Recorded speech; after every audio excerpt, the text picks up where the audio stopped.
Բարև ձեզ սիրելի հայրենակիցներ, ողջունում եմ ձեզ Համայնայության մայրաքաղաք Երևանից։ Այսօր սեպտեմբերի 26-ն է 2025 թվական։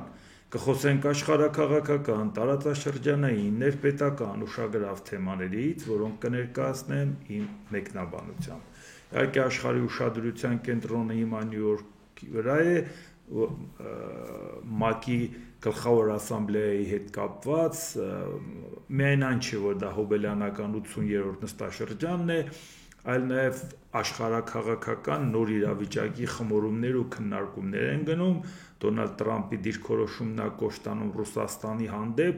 իսկ դա նշանակում է դա հետևանք է ունենալու թե աշխարհի համար, թե մեր տարածաշրջանի համար ու նաև մեր երկրի համար։ Դրա համար մենք տեսնենք ինչ է կատարվում։ Իհարկե Նիկոլ Փաշինյանը այսօր տարածվեց, որ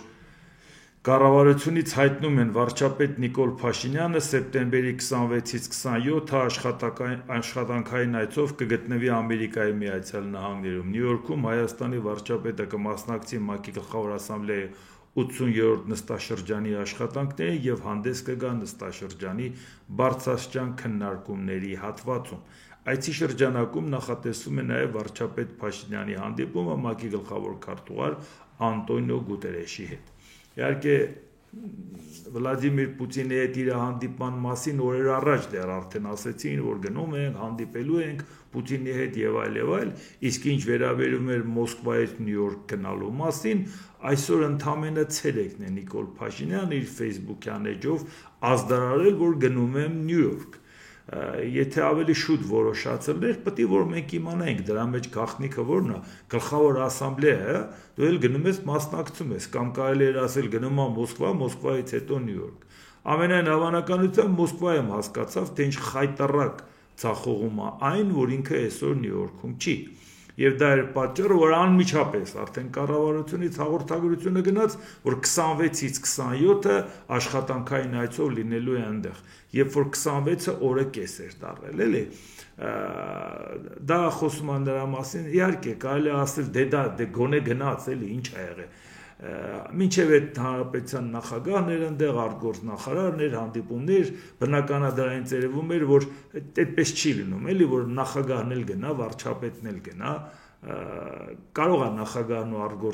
վարչապետն ու արտգործնախարարը գնային, բայց անիմաստ կլիներ դա։ Այսինքն ակնհայտ է, որ դա համապատրաստից որոշում էր, հասկանալով, թե ինչ է կատարում Նյու Յորքում եւ ինքը որտեղ է։ Առավել ևս այս կոշտ իրավիճակը, որ Տրամփը վերանայում է, այդ պարագայում Նիկոլ Փաշինյանի գտնվելը Մոսկվայում, այնտեղ 80-ամյակն է հոբելյանական նստաշրջան, այնտեղ ատոմային խնդիրների հետ կապված հոբելյանական 80-ամյակն է, այսինքն դա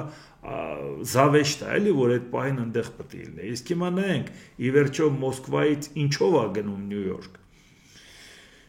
Կառավարությունից հայտնում են, Կրեմլում տեղի է ունեցել Հայաստանի վարչապետ Նիկոլ Փաշինյանի հանդիպումը Ռուսաստանի Դաշնության նախագահ Վլադիմիր Պուտինի հետ։ Ռուսաստանի Դաշնության նախագահ Վլադիմիր Պուտին, իր ուղիղ խոսքն տված։ Հարգելի Նիկոլ Վլադիմիրի, շատ ուրախ եմ ձեզ տեսնել, շնորհակալություն, որ ընդունեցիք մեր հրավերը եւ ժամանեցիք միջազգային միջոցառմանը նվիրված ատոմային ոլորտի զարգացմանը։ Երբ որ Դոնալդ Տրամփը խառնում է Հայաստանը Ալբանիայի հետ, երբ որ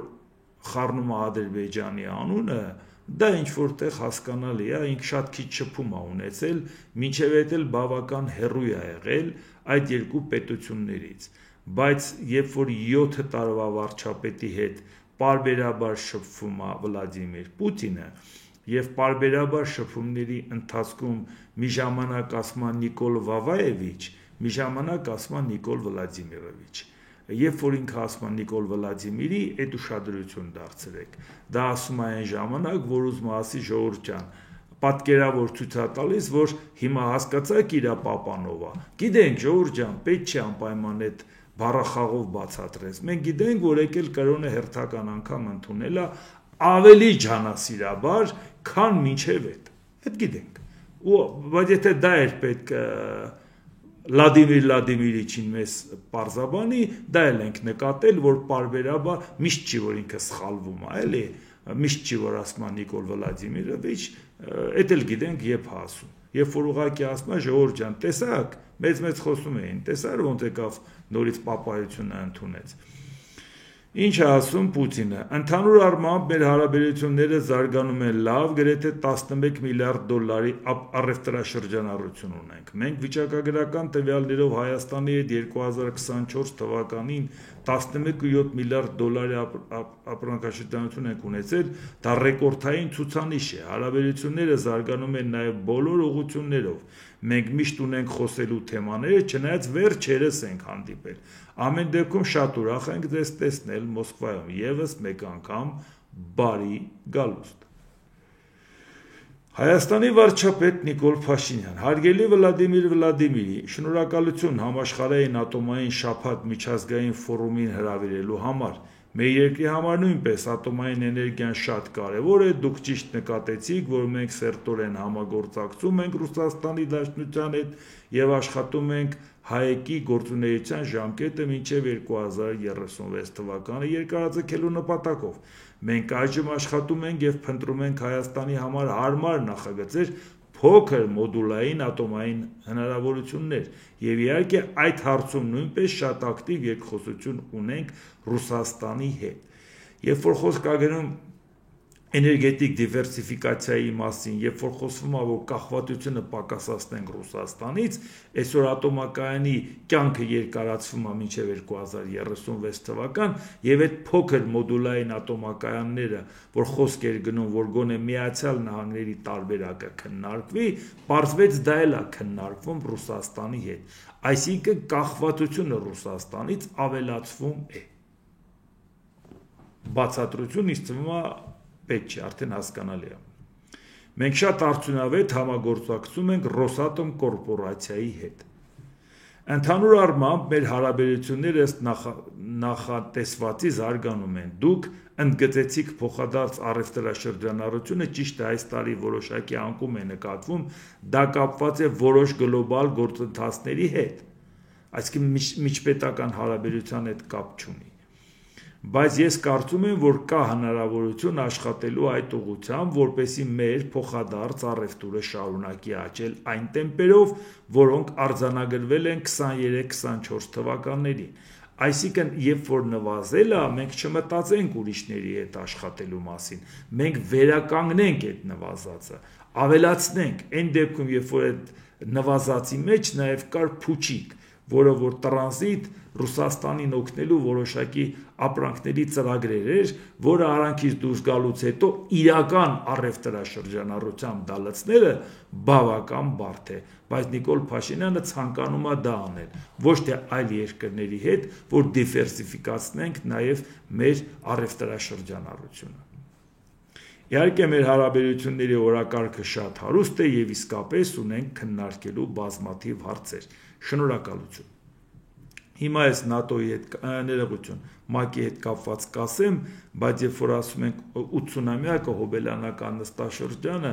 նաև նկատի ունենանք, որ 1945 թվականի հոկտեմբերի 24-ին է Միավորված ազգերի կազմակերպությունը հիմնադրվել, իհարկե կանոնադրությունը ուստավը ստորագրվել է Սան Ֆրանցիսկոյում, ոչ թե Նյու Յորքում, 1945 թվականի հունիսի 26-ին 50 հակահիտլերյան կոալիցիայի անդամ պետություններով։ ՄԱԿ-ը հիմնադրվել է 51-ով, որովհետև Լեհաստանը այդ ժամանակ ցանկություն ուներ մասնակցելու որպես հակահիտլերյան կոալիցիայի անդամ, բայց չկարողացավ, որովհետև կառավարություն ձևավորված չէր, դե օկուպացված այդ խառավիճակ, դրա հետ կապված նաև ջանքեր գործադրեց Խորհրդային Միությունը, որովհետև Արևելյան Եվրոպան Խորհրդային Միության ազդեցության տակ էր, եթե ասում եմ հունիսի 26, դրանից հետո ինչ տեղի ունեցավ, հուլիսի 17-ին տեղի ունեցավ Պոտսդամի կոնֆերանսը, որը տևեց մինչև օգոստոսի 2։ Հուլիսի 17-ի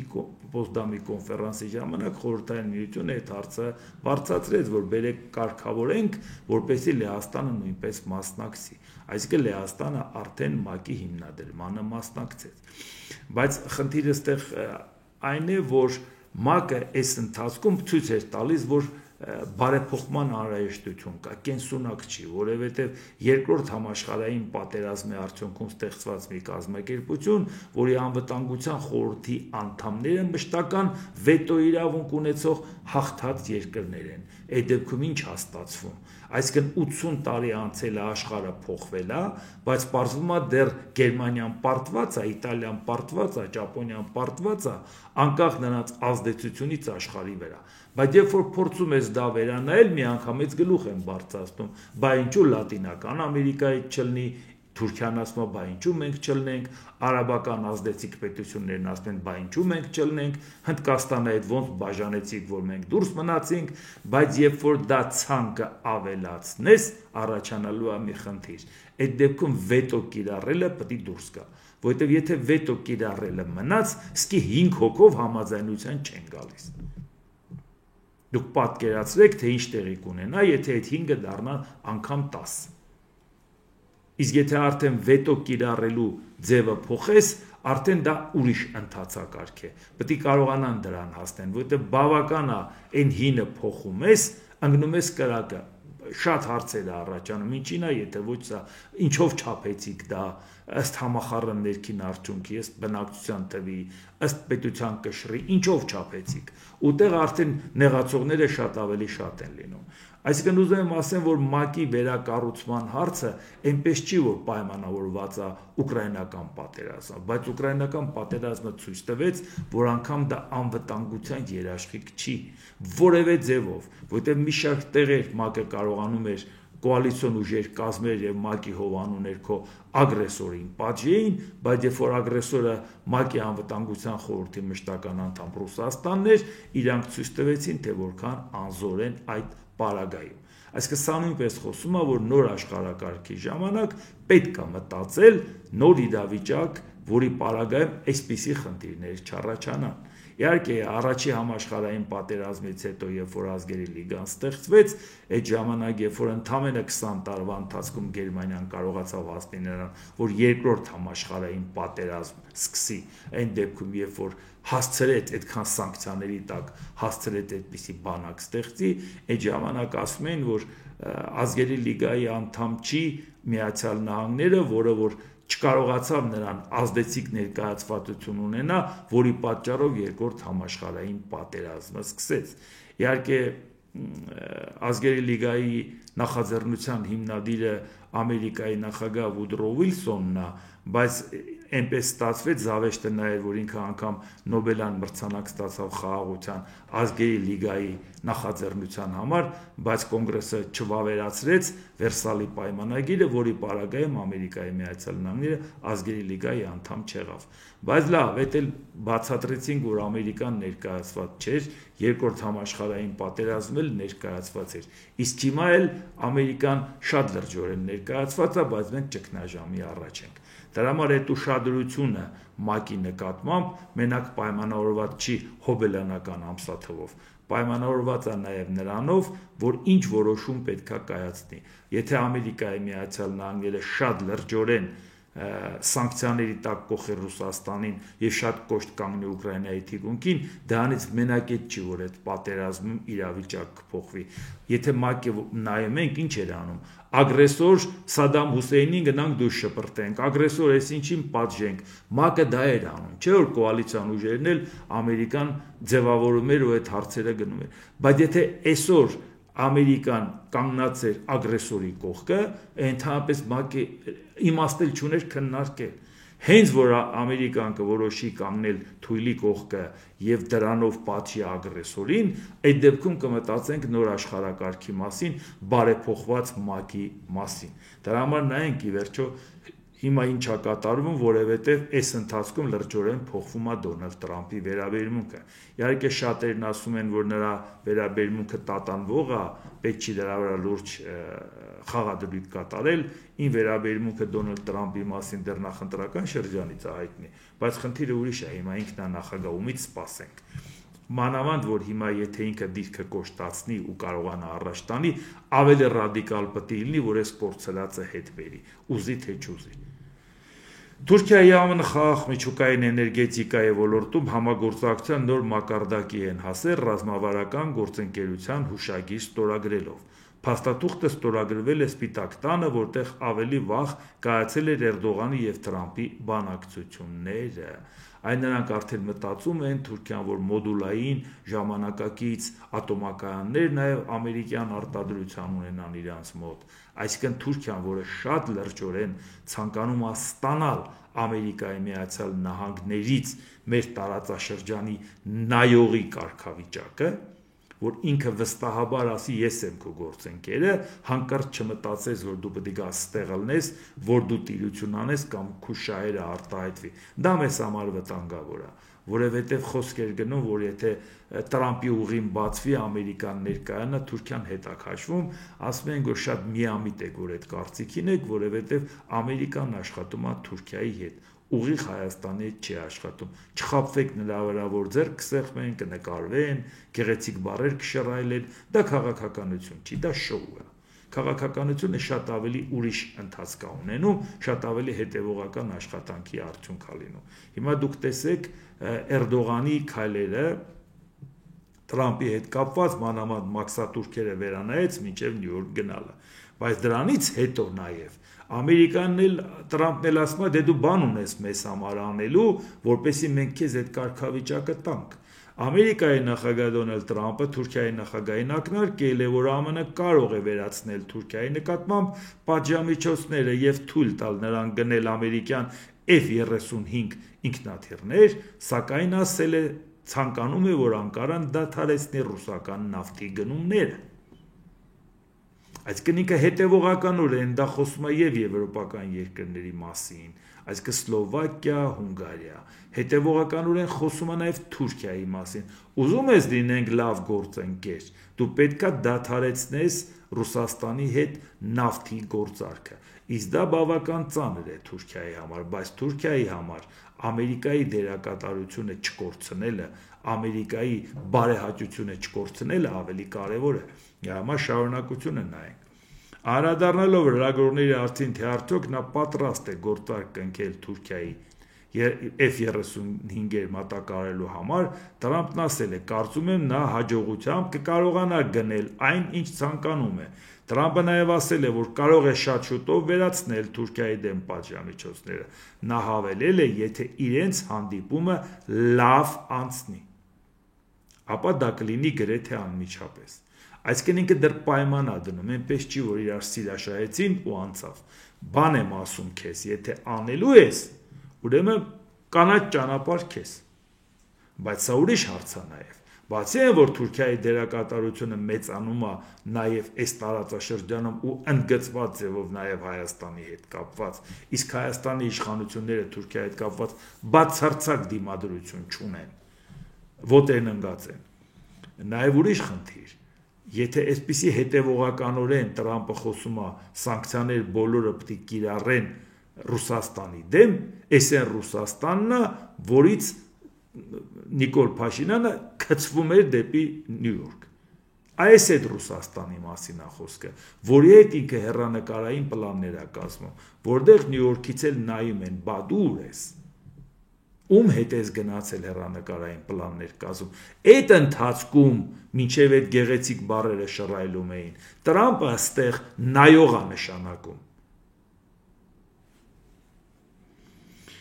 Ռուսաստանի Դաշնության նախագահի օգնական Յուրի Ուշակովը հայտարարել է. Ռուսաստանն ուշադրություն է դարձնում Միացյալ Նահանգներից եկող ազդանշաններին։ Ռուսաստանի Դաշնության հասցեին Տրամփի կոշտ դիտողությունները կարող են կապված լինել օտարերկրյա առաջնորդների հետ համաձայնության հասնելու նրա ցանկությամբ, նշել է Ուշակովը։ Այնպիսի բաներ, ոնց որ կարող են ուրաքատաշ քաղաքականություն վարող ռուսական բարձրաստիճան պաշտոնյաները լուսաշխար բերեն, շատ պետք է չարչարվեինք, որ բացատրեինք դա ինչա նշանակում։ Ակնհայտորեն ասեց, հիմա տեսեք։ Այսինքն ինքը ասում է, որ Տրամփի վերաբերմունքի կոշտացումը պայմանավորված է նրանով, որ օտարերկրյա առաջնորդների հետ ցանկանում է համաձայնության գալ Տրամփը։ Այդ որ օտարերկրյա առաջնորդներն են, հո աֆրիկյան չեն պատահաբար։ Որոնք են։ Կարող է եվրոպականն են, ժողովուրդ։ Բայց այն եվրոպական առաջնորդները չեն, որ ռուսները հեգնում էին, ասում են, «Տո դուք ով եք, որ մենք ձեզ հետ բանակցենք։ Մենք հարցերը Տրամպի հետ կլուծենք, ձեզ ինչ կասենք, դուք կանեք։ Դուք ընդհանրապես մի խառնվեք, ով եք դուք»։ Մոռացել ենք, ժողովուրդ ջան, թարսի պես հիշողությունից ված չենք։ Բայց Եվրոպայի հետ հարևանը դուք եք։ Բա Տրամպն ասում էր, մեզ օվկիանոս է բաժանում, գնացեք լեզու գտեք իրար հետ։ Բա ոնց նեղացրեցիք Եվրոպային կամ ոնց թերագնահատեցիք Եվրոպային, որ Եվրոպան այն աշճանի համառություն հանդես բերեց, պաշտպանեց Ուկրաինայի շահերը, եվրոպական շահերը, որ Տրամպը փոխվեց։ Հիմա դուք համարում եք, որ Տրամպը այնքան է փոխվել, որ Ռուսաստանի դեմ կոշտացել է, որտեղ ցանկանում է հարաբերությունը բարելավել եվրոպական երկրների հետ։ Ոնց։ Այն թույլիկների հետ, որ ծաղրում էիք։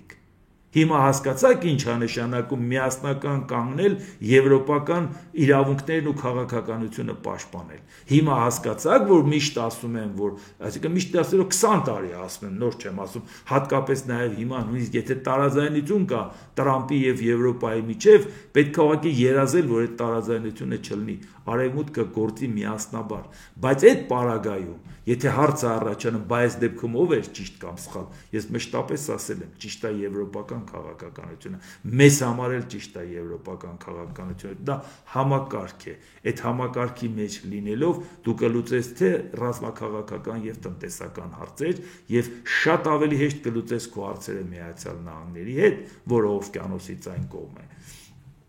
Եվ այս պարագայում դուք տեսնում եք, որ Ռուսաստանը խոստովանում է, որ Եվրոպայի ազդեցությունը Տրամպի վրա այնքան է, որ Տրամպը ցանկանում է իրանց հետ լավ լինելով կոշտացնի Ռուսաստանի հետ։ Բա հիմա նոր հասկացաք։ Հիմա շարունակությունը նայենք, թե բայց ոնց է ալնում, որ Տրամպի դիրքորոշումը փոխվում է։ Մեծ Բրիտանիայի փոխվարչապետ Դեյվիդ Լամին ՄԱԿ-ի ամբիոնից ինչ է ասում։ Մեր ուղերձը Ուկրաինային հստակ է։ Մենք ձեզ հետ կլինենք այսօր, վաղը եւ 100 տարի անց։ Հիմա ուշակովին պարզ չի, թե ինչպես եղավ, որ փոխվեց Դոնալդ Տրամպի հռետորաբանությունը։ Բա դուք ոնց էիք խոսում անհարգալից Մեծ Բրիտանիայի հասցեին։ Չէիք հասկանում ինչա ձևավորվում ձեր աչքի առաջ, որ երրյակ են ձևավորում ակտիվ առանցքային դերակատարություն ունեցող Մեծ Բրիտանիա, Գերմանիա, Ֆրանսիա։ Գերմանիա, որը հետ քաշված էր կասկածանքով էին վերաբերվում, չէին ուզում զինվի, հիմա խնդրում են, որ զինվի։ Մեծ Բրիտանիա, որը Եվրամիության անդամ չէր, բայց ավելի սերտ է համագործակցում, քան անգամ Եվրամիության անդամ երկրները։ Բա դուք քաղաքականություն ասելով ինչ եք հասկանում, որ մեկը երկու բաժակ խմի, ապուշ-ապուշ դուս տա, ու դուք դա համարում եք ռուսական քաղաքականություն։ Բայց ձեր ասածները ամեն օր հետևում ենք, չէ՞։ Ոչ միայն ձերը։ Նրանցն էլ, բա պարտավոր ենք, բա աշխարհի իրավիճակ է։ Բա մարդիկ հիշում են, չէ՞, ձեր ասածները։ Իսկ Ֆրանսիայում Ռուսաստանի դեսպան Ալեքսեյ Մեշկովը հայտարարել է, եթե ՆԱՏՕ-ն ռուսական ինքնաթիռ խոցի,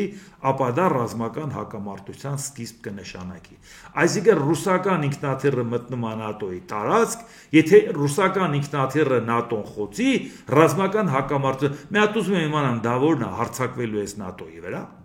Լուրջ։ Ու ՆԱՏՕ-ն էլ իր 5-րդ կետով համարելու է հարձակված մեկի վրա, նշանակում է հարձակվել բոլորի վրա։ Եվ այդ պարագայում նաև Ամերիկայի Միացյալ Նահանգները առիթն օգտագործելու է եւ շատ լրջորեն այդ ամեն ինչում ներգրավի, նորություն է դա։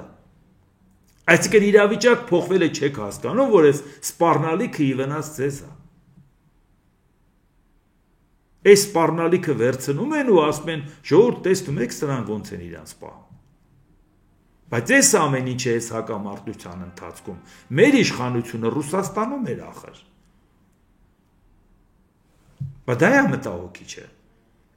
Եթե Ռուսաստանի դիվանագիտությունն ասում ենք, այս աշճանի ուրաքատաշա, բա մերը ինչ է։ Իսկ ինչ է ասել Դոնալդ Տրամպը։ Այսօր հերթական անգամ է, վերջերս առաջի դեպքը չի, որ դա ասում է։ Այո, Ուկրաինան հնարավորություն ունի վերադարձնել բոլոր տարածքները։ Ես հետևում եմ Ռուսաստանի գործողություններին։ Ես շատ դժգոհ եմ Ռուսաստանի եւ նախագահ Պուտինի գործողություններից։ Ինձ դա բացարձակապես դուր չի գալի։ Նա առանց որևէ պատճառի մարդկանց է սպանում եւ նրանց գործերը շատ վատ են ընթանում, հաշվի առնելով, որ նրանք ամեն ինչ դրել են խաղադրույքի վրա։ Նրանց տնտեսությունը գլորվում է դեպի անդունդ։ Բայց երբ պարզ դարձավ, որ գլորվում է, որտեղից է ինֆորմացիան։ Ինչ ուսումնասիրության արդյունքում։ Ես չգիտեմ Ամերիկայի հատուկ ծառայությունը դեռ մինչև հիմա խորհրդային միության ժամանակվա վերլուծություններն են երևի ուսումնասիրում, առաջ չեն եկել, որ խորհրդային միությունը չկա, ժողովուրդ, չկա, այդ պետությունը արդեն քանդվել է։ Ռուսաստանն էլ խորհրդային միություն չի։ Եթե նույնիսկ Ռուսաստանը խորհրդային միություն լինի, ապա քանդելու ձևերը դուք գիտեք, դուք եք աշխարհին սովորացրել։ Մենք ձեր արածով ենք մարդկանց բացատրում։ Կուզենանք դուք էլ իմանաք ձեր արածը։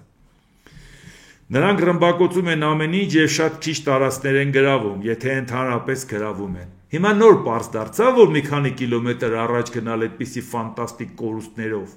եւ դրա արդյունքում թիրախային հարվածներ, որը Ուկրաինան տալիս է Ռուսաստանին,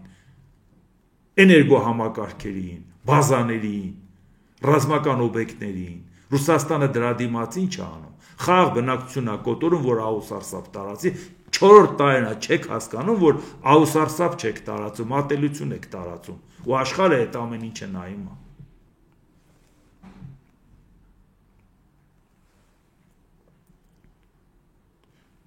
Կարծում եմ, դա շատ վատ է Ռուսաստանի հեղինակության համար։ Այս պատերազմը պետք է ավարտվեր, եթե դա մեր պատերազմը լիներ, մենք այն կավարտեինք մեկ շաբաթում, նշել է Տրամպը։ Այսինքն հիմա հասկացանք, որ այս դիրքորոշման փոփոխությունը Ռուսաստանի նկատմամբ, եթե Ռուսաստանը փորձում է պատասխան քայլ անել, մենք ավտոմատ կերպով դառնում ենք հակամարտության կողմ։ Այսինքն ում կողմից ենք, ռուսների։ Որտեղ մնաց մեր ակտիվ չեզոքությունը, որտեղ մնաց մեր բալանսավորված քաղաքականությունը։ Այսինքն դուք չեք լսում ինչ ասվում, որ ձեր աչքի առաջ իրավիճակը փոխվում։ Վախտ եք գտել սիրո խոստովանություններ անել Պուտինի հետ։ Իսկ լրագրողի հարցին դուք հավատում եք, որ նախագահ Տրամպը վերջապես ցանկանում էր, որ Ուկրաինան հաղթի։ Վոլոդիմիր Զելենսկին պատասխանել է. այո, լրագրողը հիշեցրել է, որ Դոնալդ Տրամպը նախկինում հայտարարել էր. պարոն Զելենսկի, դուք ոչ մի խաղակարգ չունեք, նաև հարցրել, թե ինչ է փոխվել այդ ժամանակից ի վեր։ Զելենսկին պատասխանել է, որ իրավիճակը փոխվել է Տրամպի եւ Ռուսաստանի Դաշնության նախագահ Վլադիմիր Պուտինի հարաբերությունների պատճառով։ Հասարակությունը ամերիկյան հասարակությունը կարծում է սա շատ կարևոր է Միացյալ Նահանգների նախագահի համար։ Այսինքն փոխվել է հասարակության վերաբերմունքը,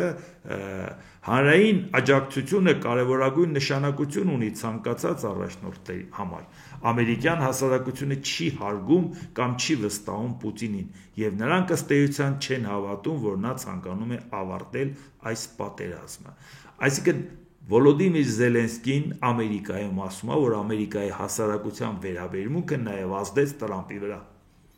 Այն համառությունը, որ Եվրոպան հանդես բերեց, փոխեց Տրամպի կարծիքը։ Չէ՞ որ այն սկանդալային հանդիպումը ընդամենը փետրվարի 28-ին էր, եթե հաշվենք 7 ամիս, լավ 2 էլ կա 7 ամիսը լրանալու։ Բայց համառորեն Եվրոպան առաջ տարավ, Զելենսկին առաջ տարավ եւ հասավ այդ վերաբերմունքի փոփոխությանը։ Չկոտրվեց, չասեց, բա մենք որ չընդունենք Տրամպի ասածը, բա մենք հողից մոխիր կկորենք, ոնց կարելի է տենց բան անել։ Բերեք ընդունենք իրական Ուկրաինան ու վերջ, էսա մերը, հերիքա, գնանք խաղաղվենք, թե չէ ցլերը կհարձակվեն։ Ում վրա է հույսներս, որ սենց բաներ են անում։ Երբ որ Նիկոլ Փաշինյանը մեզ բացատրում է, որ 96 թվականի դեկտեմբերի 3-ին Լիսաբոնի գագաթնաժողովում, երբ որ համանախագահներն ասում էին Արցախի հետ կապված հարցում պետք է ընդունել լայն ինքնավարությունը, ասում էր դա մեզ համար դատավճիռ է, ժողովուրդ, մարդիկ ասեցին, որ իրանք անկախություն չեն ճանաչում, վերջ դրանից բան չէր փոխվելու, իսկ ինչը հասարակական կարծիքը դրանից հետո աշխարհում չի փոխվել, իրավիճակի հանգամանքների փոփոխությամբ, Այդ 96 թվականից հետո չի եղել 2008 թվականի փետրվարի 17-ի Կոսովոյի որոշումը, որը հետագայում հանգեցրեց նաև նրան, որ անկախությունը շատ պետություններ ճանաչեն։ Իհարկե ՄԱԿ-ի կողմից չճանաչվեց, որովհետև Անվտանգության խորհրդի համենայն դեպս 2 անդամ չընդունեցին դա՝ Ռուսաստանը եւ Չինաստանը, բայց փաստը նա էր, որ նրա անկախությունը արձանագրեցին, պաշտպանեցին նրա անկախությունը։ Այդ առիթը օգտագործեց Ռուսաստանը ճանաչեց Աբխազիայի հարավային Օսիայի անկախությունը եւ զորքով պահեց այդ տարածքները։ Այսինքն ոչ մի դատավճիռ էլ չկար, ոչ մի հասարակական կարծիքի փոփոխության հարց չկար, ինչպես ձեր աչքի առաջ եք տեսնում։ Այն վիճակը, որ հարձակվել էին Զելենսկու վրա, հիմա դուք տեսնում եք նոր իրավիճակը, բայց դրա համար պետք է պայքարել, չէ՞, քու պետության համար, քու պետության շահերի համար, ոչ թե սպասարկել մյուսների շահերը։ Ուկրաինայի նախագահը հավելել է, որ ուրախ է կարդալ Դոնալդ Տրամփի գրառումը, որում նա նշել է, որ Ուկրաինան կարող է հաղթել։ Զելենսկին նաև դրական է արտահայտվել Նյու Յորքում Տրամփի հետ իր հանդիպման մասին։ ԱՄՆ նախագահը մանրակրկիտ պատրաստվել էր հանդիպմանը, հասկացել էր, որ Պուտինը ներկայում չի հաղթում մարտադաշտում, եւ ամենակարևորը Տրամփը հասկացել է, որ ուկրաինացիներին կարելի է վստահել։ Նա հասկանում է, որ Պուտինը խաղում է իր հետ, նշել է Զելենսկին։ Հիմա մենք ունենք նոր իրավիճակ աշխարհում, հուսանք, որ Դոնալդ Տրամփը համառորեն առաջ կտանի։ Իսկ Պուտինը երկար չի դիմանա, եթե իմանա, որ Տրամփը, որ իրանց հույսը նրա վրա էր, Պուտինը էլի էս պատերազմը չէր երկարելու, եթե ինքը հույս չունենա, որ Տրամփը կարող է հաղթի։ Հիշում եք ինչ տոնախմբություն էր Տրամփի հետ կապված, որ սպասում են։ Միատական ջին կրակել են, ռուսներն արդեն քեֆորակության մեջ էին։ Ասում են վերջ ինքը հաղթեց։ Վերջ, արդեն մեր հարցերը լուծվել է, արդեն անհարգալից ու համառորեն նենց բաներ էին խոսում Ուկրաինայի հասցեին, եվրոպական երկրների հասցեին։ Հիմա հասկացաք ինչ կատարվեց։ Ադրբեջանական լրատվամիջոցները հաղորդում են, սա էլ է վերաբերվում նաև էլի նորից Նյու Յորքի իրադարձություններին։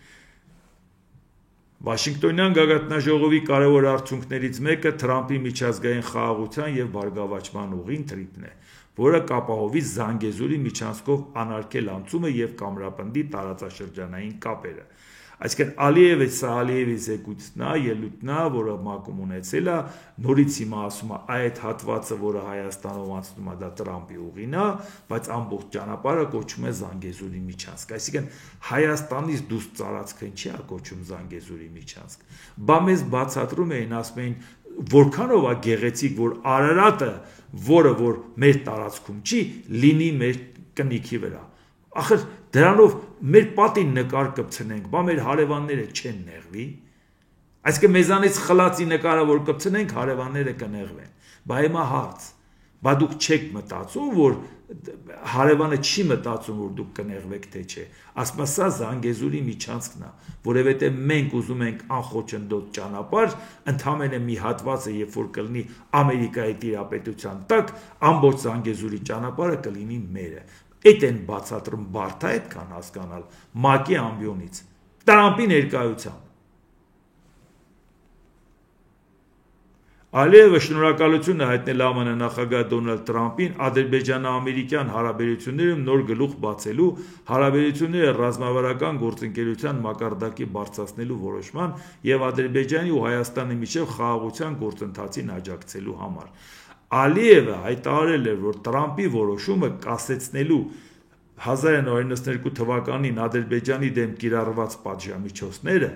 ազատության աջակցության մասին օրենքի 907-րդ հոդվածով նույնպես պատմական քայլ է, իհարկե պատմական քայլ կլինի, բայց այդ պատմական քայլը լա դնենք մի կողմ, որ Տրամփը այդ ժեստը անում է Ադրբեջանին։ Բա 92 թվականին Ամերիկայի Միացյալ Նահանգները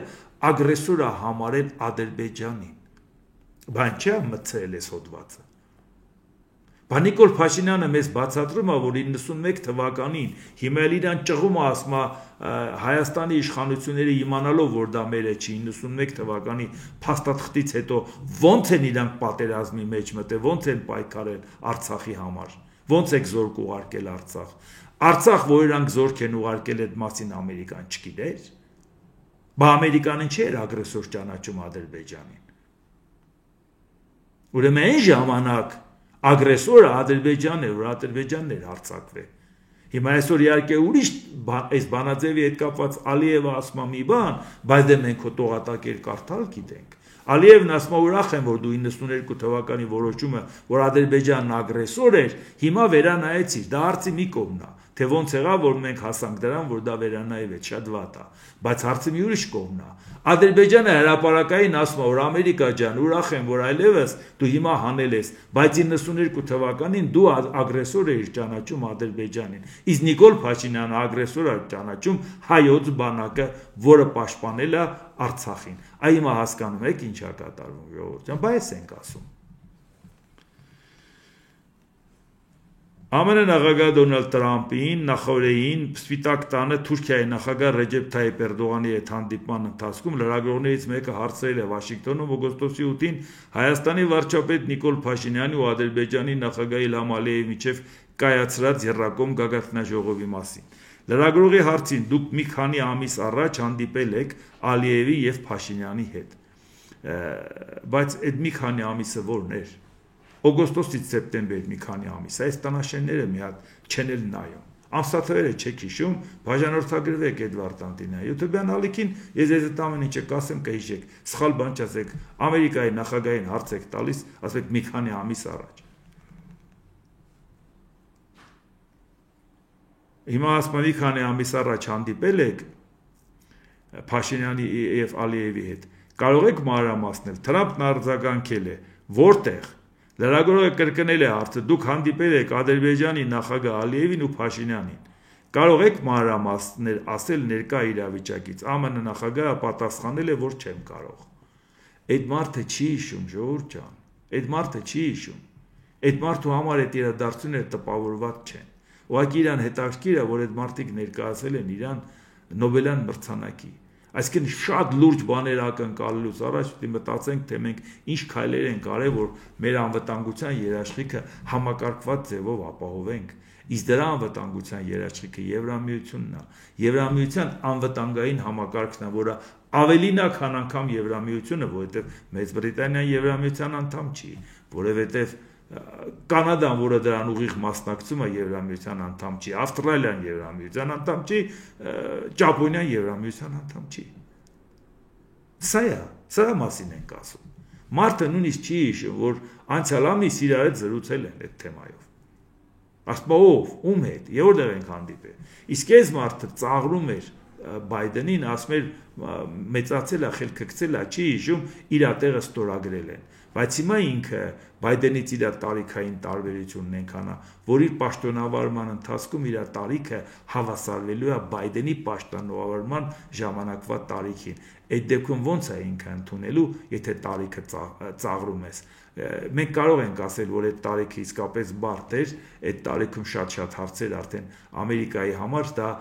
բացառություն էր նաև այդ տարիքի նախագահալնելը, բայց դա ուրիշ է, վերլուծում ենք, ասում ենք, բայց երբ որ դու քո գործընկերոջը ծաղրում ես, որի տեղը եկել ես, վաղը քո գլխին է գալու, չես հիշում, որ անգամ այդ մարկանց հետ հանդիպել ես։ Մի բան էլ ուղղակի ես լարված իրավիճակի հետ կապված ասեմ, Հայաստանի քրեական ոստիկանության պետը հայտնել է, որ Մերձավանի սպանության դեպքով կա ձերբակալված անձ, կատարվում է խուզարկություն։ Դեպքը կապված է միջանձնային հարաբերությունների հետ եւ փետրվարյան դեպքերի շարունակությունն է։ Իհարկե որ կբացահայտեն դա շատ լավ է, բայց հարցը առաջանում, երբ որ այդ մանրամասները ուսումնասիրեք, անգամ այդ մանրամասներին չտիրապետելով կարելի է կանխարգելել դա։ Բայց որ սենց հեշտ կարող էիք գնալ ու գտնել։ Այդ ավտոմատը դրես թևի տակ գնաց տուն։ Ժողովուրդ ջան, դուք հասկանում եք ինչ է կատարվում։ Այսինքն ո՞նց է էլի հենա, այս եղանակին տենց երկար շորերակ է, շորի տակ պահեց, թե մեքենայով գնաց, չնկատեցին ոչ մեկը։ Կրակոցից հետո մարդիկ դուրս եկան, ոչ մեկը ոչ մի բան չնկատեց։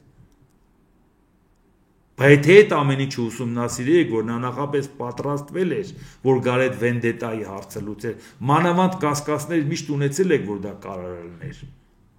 Բայց այդ ամեն ինչը կանխարգելի ճանեիք, ոնց ինֆորմացիա հավաքեց, ոնց իմացա, որ այդ պահին ընդեղ են, ոնց եկավ հետևեց, ինչ արեց, ոնց արեց։ Այդ ամեն ինչը կարող էիք ուղղակի կանխարգելել ու տեղի չունենար։ Բայց սա է։ Այդ ոնց հալնում, որ մի հատ հանրահավաք պետք է լինի, կանչում եք հավանական ընդդիմադիրներին, ով որ պետք է գնա, ոստիկանություն եք կանչում, կանխարգելիչ զրույց եք անում, ասում եք չգնաս միտինգի, կարող այնտեղ լավ բաներ չլինի, մենք եկանք ձեզ ձերբակալ ենք, հա։ Զրույց եք տանում հետը, որպեսզի միտինգի չգնա։ Այդ ասում են, ինչի ես մարդուն սահմանափակում միտինգի մասնակցել, չէ ասում, կանխարգելիչ նախազգուշացնում ենք, որ այս բանը մի արեք։ Բա որտեղ մնաց ձեր արածը, բա այդ ամեն ինչը ձեր գործընկերներն է զոհվել, գեդինը չեք մտնում, որ դուք կարայիք դա կանխեիք։ Բա դրա համար է երկրում ես մթնոլորտը, ու պատահական չէր, որ ես չեմ ասել, որ դա քաղաքական պատվեր է, բայց վերնագիրն անգամ դրել եմ, անգամ մեր մոտ կենցաղային սպանությունն է քաղաքական հողի վրա։ Հենց սա է պատճառը, որտեղ այն ատելության մթնոլորտը, այն վիճակը, որ երկրում կա, այլևս բացատրել դե լավ ինչ է եղել վենդետա էր։ Այդքանը որ հասկանայիք վենդետա չէր լինի։ Այդքանը որ հասկանայիք, չէին էլ մտածի, որ վենդետայով հարցալուծվելու մեր երկրում։ Սա է հարցը։